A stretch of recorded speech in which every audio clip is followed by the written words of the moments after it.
Hello, I'm John Benton, and this is an NCAA tournament preview.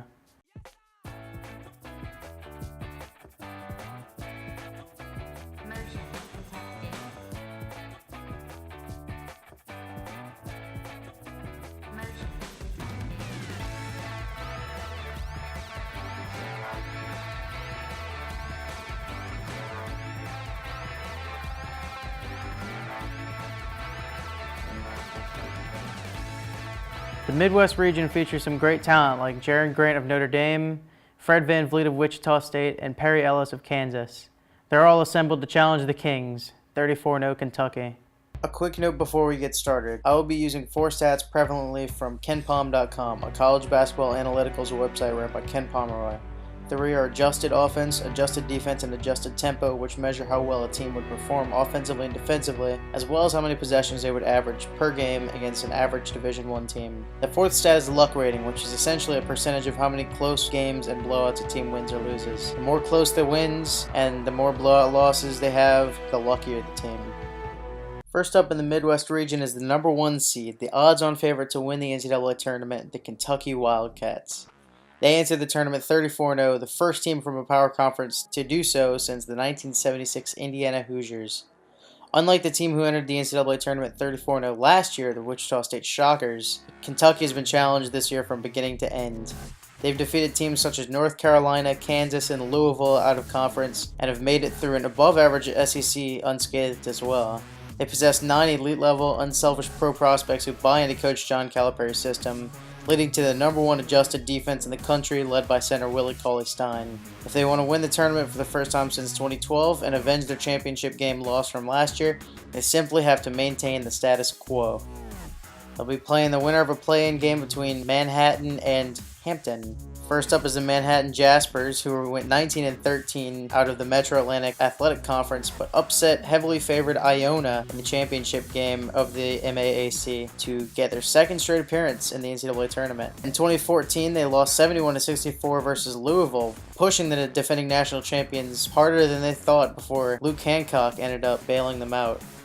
This year's Manhattan team happens to be very fast-paced, but also defensive-minded. Their star player is the big forward Emi Andujar, who led the team in both points per game and rebounding. A fun fact to mention, Coach Steve Mazziello was a former walk-on player at Kentucky. Playing Manhattan in the play-in game in Dayton is going to be the Hampton Pirates, who went 16-17 in the Mid-Eastern Athletic Conference. They're the only team in the NCAA tournament who lost more games than they won, and their last appearance was in 2011. In 2001, they were 15 seed and they upset 2nd seeded Iowa State in the first round in one of the most classic games of the 21st century in the tournament, as the 4th time that a 15 seeded knocked out a 2 seed at that point in time. This year's Hampton Pirates are super fast paced, but they're relatively offensive deficient. If they're gonna even have a chance at Kentucky, and if they're gonna have a chance at getting past Manhattan, their leading scorer and rebounder Dwight Meikle is gonna have to really step up.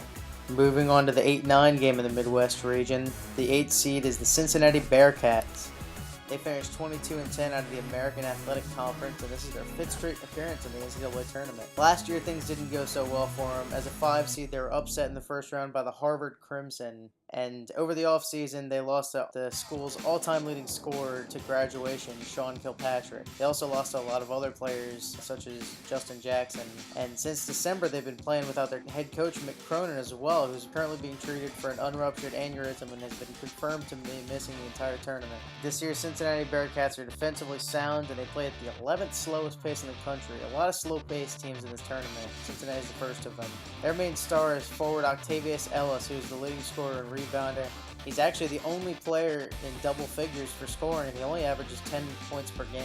So, this team shares the rock. They don't score a ton, but a lot of different players chip in. Of course, playing the Cincinnati Bearcats are going to be the Big Ten's Purdue Boilermakers. They went 21-12, and they'll be making their first appearance in 3 years. The last time they made an appearance was in 2012. They had a very rough start to the year. They lost to Gardner-Webb in North Florida outside of conference, which is definitely not par for the course for a Big Ten team. But they ended up going 12-6 in the Big Ten and ended up gathering some pretty big road wins to end up making the tournament with relative ease. Their big star is the 7-foot junior center A.J. Hammonds, and they also often play a 7-foot freshman named Isaac Haas, so they can definitely punch you down low, and they're going to try to do the same thing as Cincinnati in the first round. Next up in the Midwest region is the Maryland Terrapins. They went 21-6 in their first season in the Big Ten. It will be their first appearance in the tournament since 2010, back when Grievous Vasquez was the point guard for them. And to say they came out of nowhere would definitely be a massive understatement. They were expected to be relative minnows this year in the Big Ten. And to make things worse, they lost 5 players to transfer this offseason, including their star guard Seth Allen. However, their senior swingman Desmond Wells and the freshman point guard Melo Trimble ended up coming in and really stepping up, and most likely saving coach Mark Turgeon, who won the Big Ten Coach of the Year according to the media, may have won him his job. And if the Terps are going to really go far in this tournament, they're going to have to keep getting lucky. Per KenPom, they're the second luckiest team in the nation. A lot of close wins and a lot of blowout losses. Probably their best win would be their home win against Wisconsin. Stepping up to the plate against Maryland is going to be the Valparaiso Crusaders out of the Horizon League. They went 28-5, and this will be their second appearance in the NCAA tournament in 3 years. The Crusaders are perhaps most famous for their upset over Ole Miss in 1998, and back then their current coach, Bryce Drew, was a player, and he hit the buzzer beater to cause the upset for Valpo. In the non-conference, they defeated Murray State, who is the cause of a lot of controversy heading up to the Selection Sunday. They were one of the best mid-majors in the entire country. And they beat out another very good mid-major, Wisconsin Green Bay, for the Horizon League title. Valpo's star is sophomore power forward Alec Peters, who is their leading scorer and rebounder. And if they're going to have a shot at Maryland, Peters is going to have a pretty big game. Next up is the 5 seed in the Midwest region. It's the West Virginia Mountaineers out of the Big 12. That's their second season in the Big 12, and it's going to be their first NCAA tournament appearance since joining their new conference. This year they went 23-9. They had a relatively weak non-conference schedule, but they proved that that was no fluke by performing very well in the Big 12, hence the 5 seed. They're looking for their first Final Four since 2010, and the big reason why they made the tournament, a lot of people expected them to be good, but not necessarily this good. Senior guard Jawan Staten continued to perform like he did last year, and sophomore forward Devin Williams broke out, but really the big new part to this West Virginia team this year is the new press system implemented by Bob Huggins. Huggins' press system led to 10.9 steals per game for the Mountaineers, which is by far the most per game in the NCAA. For context, the second most is 9.7 steals per game by Virginia Commonwealth and Eastern Kentucky. We'll be getting to VCU later, but that is a lot of steals per game.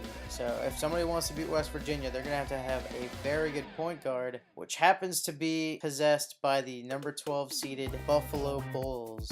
They went 23-9 in the Mid-American Conference, and this is going to be their first ever tournament appearance. Last year, the MAC Player of the Year, Javon McCray, graduated, but this year, Justin Moss stepped up to be a force in the paint and averaged 17.7 points per game and 9.3 rebounds per game, which is undoubtedly a huge boon for the Bulls. And manning the point for Buffalo is Shannon Evans, who averages 15.4 points per game and 4.7 assists per game. And if Buffalo wants to beat West Virginia, he's not going to have to turn the ball over. Of course, he's going to get pretty good coaching from Buffalo's head coach, Bobby Hurley, who used to be the point guard at Duke for their 90s championship winning teams.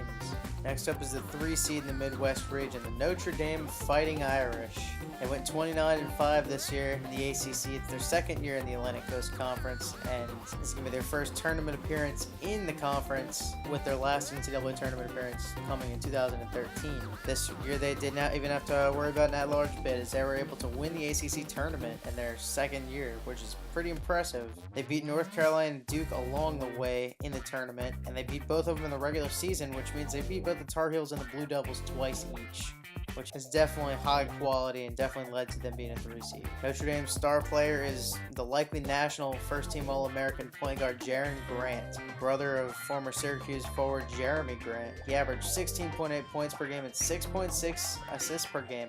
He missed most of last year due to academic issues, which could be why they struggled so much in the ACC last year. However, this year he was back and he was fantastic for them. Another great player for them, the forward Pat Connaughton, their second leading scorer and leading rebounder. Fun fact, he was actually drafted in the MLB in the 4th round by the Baltimore Orioles this past season. Looking to upset the Fighting Irish is the Northeastern Huskies out of Boston, Massachusetts. They went 23-11 this year and won the Colonial Athletic Association for their first NCAA tournament appearance since 1991. It'll be their first appearance out of the CAA. Of course, they started off the season pretty well. They upset Florida State in the second game of the year. They ended up placing third in the CAA and upsetting William and Mary in the CAA tournament final to win the bid. This is a very solid offensive team led by their senior power forward Scott Etherton. In order to upset Notre Dame, though, they're going to have to stop their high-flying offense, and I don't know if that's going to happen. Moving on to the 6th seed of the Midwest region, it's the Butler Bulldogs, everybody's favorite mid-major who's now a high major out of the Big East. This is going to be their first tournament appearance in the Big East, as they did not make it last year, but it's going to be their 7th tournament appearance in 9 years, which is a pretty fantastic run of success for the Bulldogs, who went 22-10 this year. Of course, they're famous for their back-to-back title game runs in 2010 and 2011. Of course, those runs were made possible by Coach Brad Stevens, who's now with the Boston Celtics. However, interim coach Chris Holtman came into this year without the permanent job, and he coached well enough to get the permanent job, which is great for him. He proved he can coach, and of course this was helped by having a pretty great threesome of Kellen Dunham, Roosevelt Jones, and Andrew Travis. Facing off against the overachieving Bulldogs would be the underachieving number 11 seeded Texas Longhorns. They went 20-13, and it's their second straight appearance and their 15th and 16th seasons. Of course, they had a lot of preseason hype. They were number 10 in the AP poll, and while they didn't disappoint as badly as, say, Michigan or Florida or Connecticut, it's still definitely a major disappointment for the fans of the Burnt Orange after they added the number 2 freshman prospect in the nation, Miles Turner, to a returning team consisting of Isaiah Taylor, Javon Felix, Cameron Ridley, and Jonathan Holmes. Of course, due to this lack of being able to beat good teams, Rick Barnes, their longtime coach, may be coaching for his job. Of course, the reason Texas isn't even in the tournament is because they didn't lose a bad game all year. And probably the best conference in the nation, the Big 12, they were able to, win the games against the Minnows, and out of conference they lost to the quality teams and beat most of the non-quality teams. Whether they beat Butler depends on if they're able to finally reach their potential. Next up is the number 2 seed in the Midwest region, Kansas Jayhawks. Rock Chalk Jayhawks. They went 26-8 for their 25th straight appearance in the NCAA tournament, which is currently the record for the most in a row. In the non-conference, they struggled quite a bit though. They lost by 32 points to Kentucky and by 25 points to Temple, who didn't even make the tournament. But in the Big 12 season, they were able to win the Big 12 outright this year for the 11th straight season that they've gotten at least a share, which is one of the most amazing records in sports right now that's active. They played the toughest schedule in the nation, and despite a very heralded freshman class, their best players are actually a junior power forward named Perry Ellis, a sophomore point guard named Frank Mason III, and sophomore swingman Wayne Selden Jr. And perhaps the most heralded of the prospects they got this year was freshman big man Cliff Alexander. He struggled all year, and he's going to miss the tournament due to academic eligibility issues. However, this Jayhawks team has enough experience, and they definitely have a good enough coach, Bill Self, to do it. Whether they'll be able to make it all the way to Kentucky to be able to have a shot at them is for another day. But of course, for the Jayhawks, they're going to have to first get past the New Mexico State Aggies. The Aggies went 23-10 this year in the Western Athletic Conference, and they're going to be making their 4th straight tournament appearance in their 5th and 6th seasons. Last year they were a 13 seed, and they took San Diego State to overtime in the first round before eventually falling, hitting one of the most ridiculous shots to tie it up and sending it into overtime. This year they're a 15 seed, mostly because of a relatively weak schedule, but they're very strong for a 15 seed. Ken Palm has them by far being the strongest 15 seed in the field, and I definitely agree. They're going to push the Jayhawks for sure. They possess 4 starters in double-digit scoring, all 4 of them being foreign, one being the senior Canadian guard Daniel Mullings, one being the senior French forward Remy Barry, one being the senior South African center Shalizi Napawe, and one being the freshman Cameroonian forward Pascal Siakam. Next up is the 7th seed in the Midwest, the Wichita State Shockers. Last year they entered the tournament 34-0, only to get upset in the second round by Kentucky. Now Kentucky's 34-0 and Wichita State's in their bracket. I don't know if that's a coincidence or not, but we'll see if Wichita State's able to make it to the Elite Eight, because that's where they're going to have to get if they're going to get their shot at Kentucky. Anyway, this year they went 28-4. They're going to be making their 4th straight appearance in the tournament. 2 years ago in 2013, they made a Final Four run as a 9 seed. Of course, last year they had that prolific team, and they have quite a few holdovers from that 2014 35-1 team, including the hot shooting junior guard Ron Baker and the junior point guard Fred VanVleet, who's one of the best pure point guards in the nation. Wichita State plays a very slow pace, but they're also very balanced. They're top 20 in both adjusted offense and adjusted defense on KenPom.com, which indicates that they can beat teams in both ways when they need to.